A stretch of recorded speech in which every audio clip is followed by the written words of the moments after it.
Hey, what's up, YouTube? Welcome to my channel, Ask Jimmy Smith. Today, I'm going to be talking to you about what do you do whenever you have Amazon FBA inventory that is just sitting there. Things that aren't selling as well as you thought they would sell. Maybe you bought too much. Maybe you made a bad buy and you shouldn't have bought it in the first place. Or maybe the price is tanked and it was a great selling item, but now you need to get rid of this old inventory. I know that a lot of sellers, and myself included, deal with the struggle of when do we get rid of this inventory? Should I get rid of it? Should I hold out? Should I wait until the listing comes back because I know it's going to come back? Or do I just cut my losses as soon as possible and move on to the future to different products? And I'm going to go through a couple different things today. First, I'm going to talk about actually something we can learn from Target, of all places. Target, the big box store, national, international store, because they're actually doing something in their stores right now that I believe we can learn from,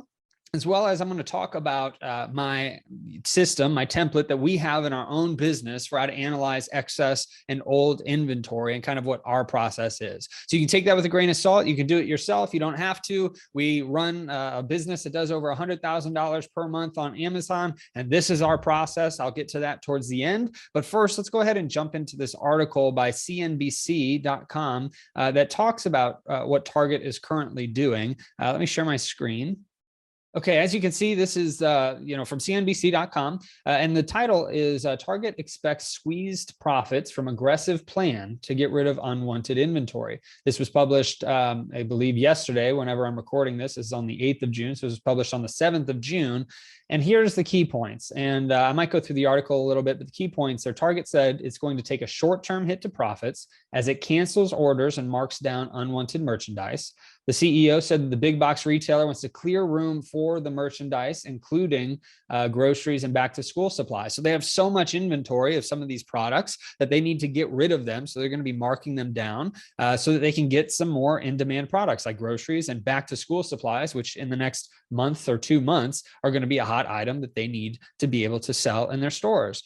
Target anticipates its operating margin or its profit margin rate for the second quarter will be around 2%. It's lower than its typical outlook that it gave 3 weeks ago. And then it also reiterated its forecast for sales growth and said margins will look healthier in the back half of the year, which naturally that's going to happen with Q4 anyway. They're going to typically have healthier margins, much more sales during the fourth quarter either way. But what I love about this is that this is a lesson from a multi-billion-dollar corporation that we can learn from as smaller sellers, that because this huge company is doing something that I think a lot of Amazon sellers need to learn to do as well, which is to not fall in love with their inventory. They get to a certain point, or Target has gotten to the point where I believe it's due to some of the COVID items that they were purchasing, things that were selling really well during the last couple of years during the pandemic because people needed these items in their stores. Well, now those items aren't selling as well. And so they decided, and here's where it says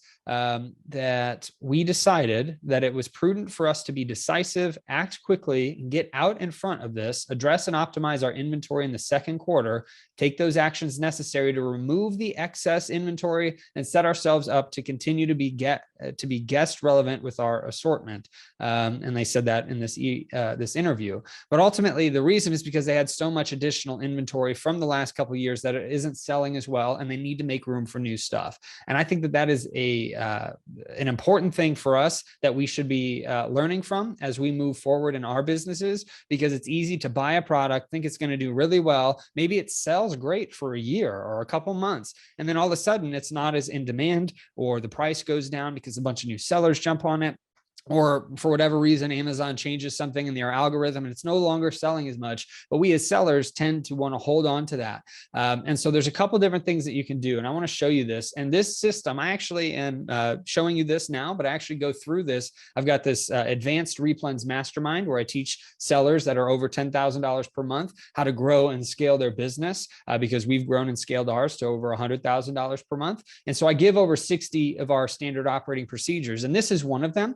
But ultimately, this is about analyzing the excess and old inventory. And you can see that obviously we go through in detail, log into Seller Central. But if you go into inventory and inventory planning, and then click on manage inventory health or excess and aged inventory, you want to sort the inventory age column by oldest to newest. So you can see those items in your inventory that are the oldest in your inventory. Now, for whatever reason, this report isn't perfect in the way that it works. Some items will be sporadic and not in order. I still don't understand why, but that's just how it works. It still helps to group most of those items together. So if you're looking at this report, you want to see items that are inventory that's over 30 days old, but they don't have a marker for that. They just have a 0 to 60 day item. So any inventory that's between 0 to 60 days that has an estimated excess units number, that is the key. So if it's in this column of 0 to 60 days, that means it could be brand new or it could be 59 days old. Anything within the 0 to 60 days, you want to be looking for items that show an estimated excess units number. And at that point, if it falls into those two things, you're going to need to reanalyze that by looking at the Keepa chart and the profitability metrics. So if you see that it's between 0 to 60 days old and it has an estimated excess units number, then you're going to want to click into it and reanalyze it to see if Amazon's predictions are correct, but also to see if maybe you should lower your pricing. Maybe are there a bunch of new sellers that have jumped on? Whatever it might be, you want to take a look at those items so that you can make your adjustments quickly before it gets too old. Because the longer you let this inventory, grow and get older in your account, the worse your IPI score gets, the more long-term storage fees you have, et cetera. So you want to be on top of this. Now, if necessary, based off of your reevaluation of that Keepa graph, is that you want to lower the price to a point where the item used to sell well per that Keepa chart if it's still profitable. And the reason that we're a little bit more cautious is because sometimes maybe it used to sell really well at that price, but it was not a profitable point. And so we'll lower the price to still a profitable point to see if it would sell at that spot. Now, otherwise, if you can't, then we leave it until it gets over 60 days old, because you never know, somebody else might come in and actually buy the product from you at a good profitable price. We're happy waiting until it's over 60 days old to be more aggressive in our actions. So inventory that's over 60 days old, you want to be the most concerned with that, because obviously it really does start to affect your IPI score, and you start to run the risk of forgetting about it, or it starts to eat up some of the fees just for storage. And so then you want to reevaluate the listing to what may have changed. So whenever you do this sorting, it's going to show you excess and aged inventory between 60 to 90 days, I believe is the next band of days, 60 to 90 days.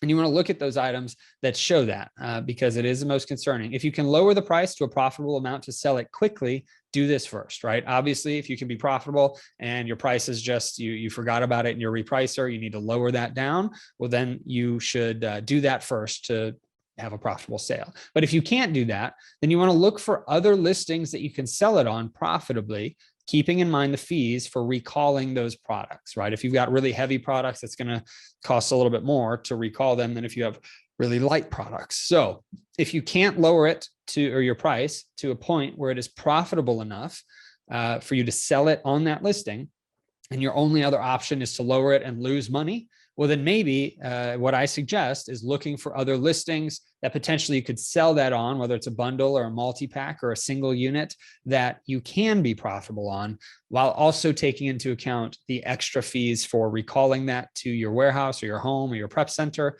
and then sending it back into Amazon. And that can vary widely depending on the product. So that would be step 2 if the items are over 60 days old. Step 3, which I guess in this is technically step 5, but the next thing that you would do if you can't find any other listings at all, then if you can lower the price to the buy box to at most losing 10% ROI, then you can do that. So, that's just kind of the automatic setting that we have. If it's going to be losing 10% ROI and we haven't been able to use these first 2 options, then we will do that. If the price would be at a point lower than a loss of 10% ROI, then we recall it or we liquidate it depending on the product. Typically, we will recall it. We have a warehouse, right? We have employees, and so the employees get those items. Now, obviously, if you need the cash flow, you can say, hey, we're just going to lower it to the point where I'm going to get $2 back, even though I spent $10 on it. That's up to you. We typically recall it. We'll use it ourselves, or we'll leave it in the business. Typically, we give it to the employees. We rarely use anything for ourselves because that's also a tax thing. You have to keep track of all that stuff with your CPA and bookkeeper. But either way, we do that for our employees, and that can be, a write-off for them or for us as well. So anyway, that is kind of our process for managing that excess and old inventory.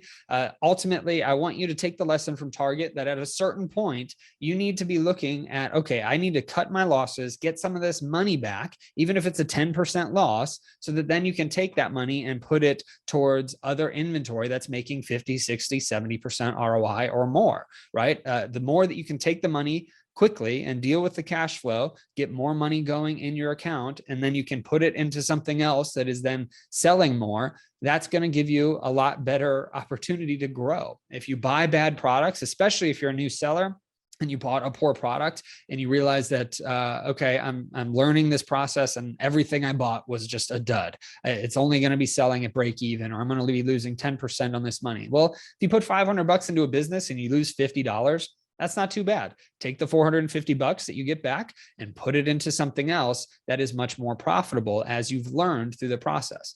The most likely outcome is you're going to buy a bunch of stuff. And even if you're profitable on 50% of it, which we typically are average being correct on 80% of the items, we break even on 10% and we lose money on 10%. But even if you're at 50% and you're making good money and you lose 10% on the rest of that, you're going to be coming out to a net positive profit anyway. So keep that in mind. Be very, I guess, more open to breaking even or losing some money on items that have been sitting there for a while. And like I said, for us, that's over 60 days where we become much more likely to drop the price if we need to, because that starts to affect our account a little bit more. And we'd like to get the money back to spend on other things. Additionally, I've done multiple repricer reviews on this channel. I actually have a whole playlist for different repricers I recommend. And a few of them actually have settings that you can set up for whenever inventory gets over 30 days old or whenever it gets over 60 days old. You can have it to start dropping your minimums if you want it to do that.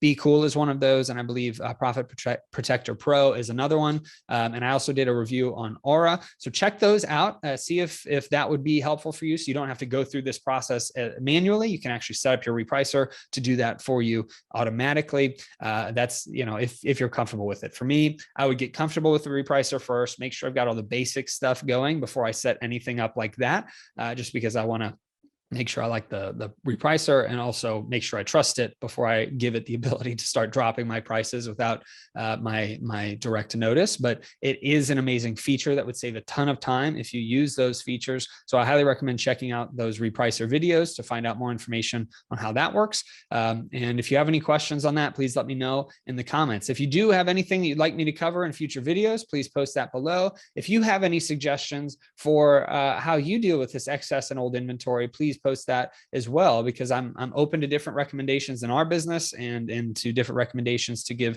to this channel. If you're interested in that program, if you're doing over $10,000 per month on Amazon and you're interested in learning how to grow and scale the business with systems, you get over 60 of those on a whole 10-week, I guess, group mastermind, small group mastermind with me.